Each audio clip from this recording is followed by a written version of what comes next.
Hi everyone, Lucy here, and today we're talking more about the TOEFL listening test.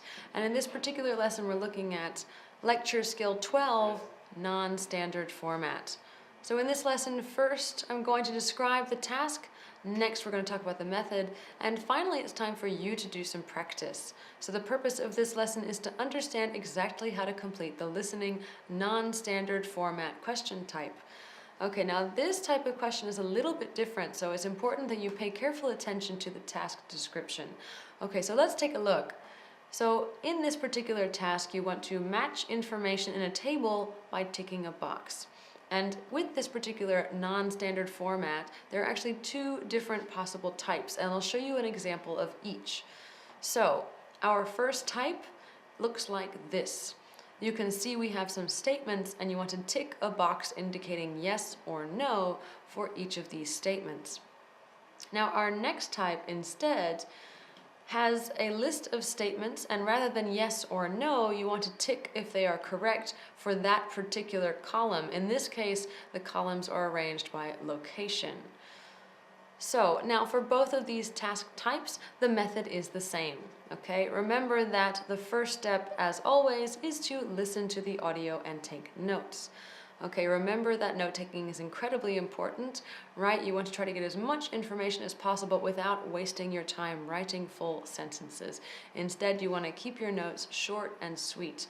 Okay, use whatever system is best for you. If you like to use abbreviations and acronyms, that's great, but use your scratch paper and pen to take notes. Okay, now if you don't already, get that pen and paper ready because it's time for us to listen to the audio and take notes. Okay, are you ready? Here is the lecture. Saturn has been known since prehistoric times. In ancient times, it was the most distant of the 5 known planets in the solar system, excluding Earth, and thus a major character in various mythologies. Babylonian astronomers systematically observed and recorded the movements of Saturn. In ancient Roman mythology, the god Saturnus, from which the planet takes its name, was the god of agriculture. The Romans considered Saturnus the equivalent of the Greek god Cronus. The Greeks had made the outermost planet sacred to Cronus, and the Romans followed suit. The Greek scientist Ptolemy based his calculations of Saturn's orbit on observations he made while it was in opposition. In Hindu astrology, there are 9 astronomical objects. Saturn is known as Shani, and judges everyone based on the good and bad deeds performed in life. Ancient Chinese and Japanese culture designated the planet Saturn as the Earth star. This was based on 5 elements which were traditionally used to classify natural elements. Galileo first saw Saturn's rings in 1610. It was Christian Huygens later discovered Saturn's moon, Titan. Giovanni Domenico Cassini later discovered 4 other moons. In 1675, Cassini discovered the gap, now known as the Cassini division. No further discoveries of significance were made until 1789, when William Herschel discovered 2 further moons, Mimas and Enceladus. The irregularly shaped satellite Hyperion, which has a resonance with Titan, was discovered in 1848 by a British team. Okay, so hopefully you were able to get some good notes from that lecture. Let's take a look at our sample notes. So you can see here our notes are quite short, but we still have a lot of detail in them.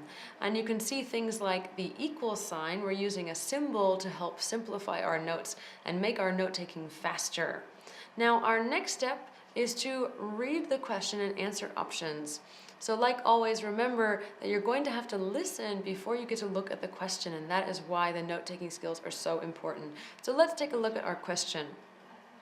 So the question says, in the lecture, the professor explains historical theories about Saturn. Indicate whether each of the following statements supports the theories. Click the correct box for each choice. Okay, so now our next step is to look at our notes and tick the boxes accordingly. And you can see that this particular question is like task type 1, yes, no. So let's look at our question and answer choices again and compare them with our notes.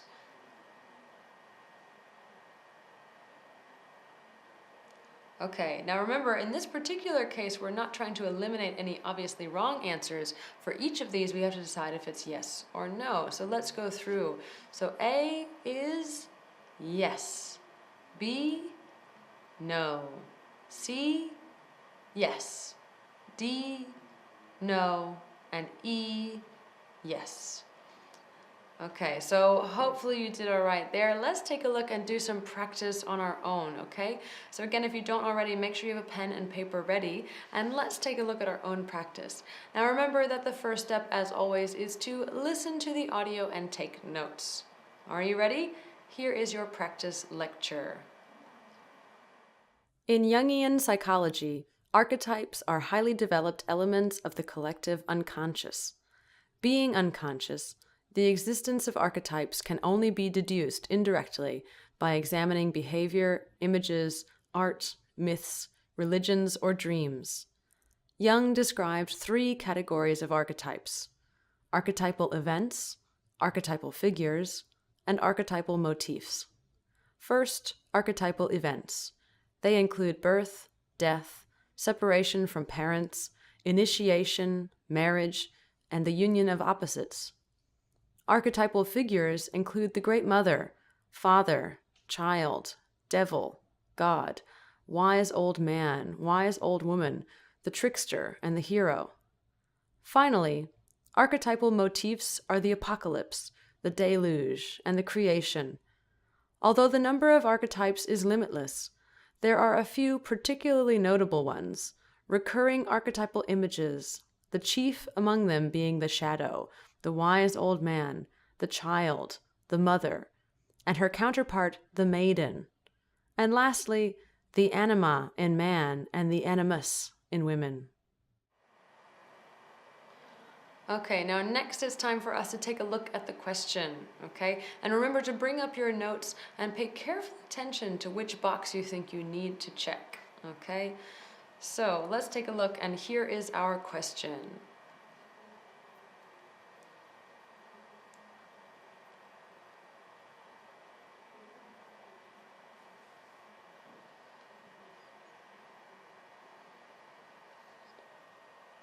Okay, so now that we've taken a look at our question, it's time for us to decide on what our answers are. So, are you ready? Here are our answers.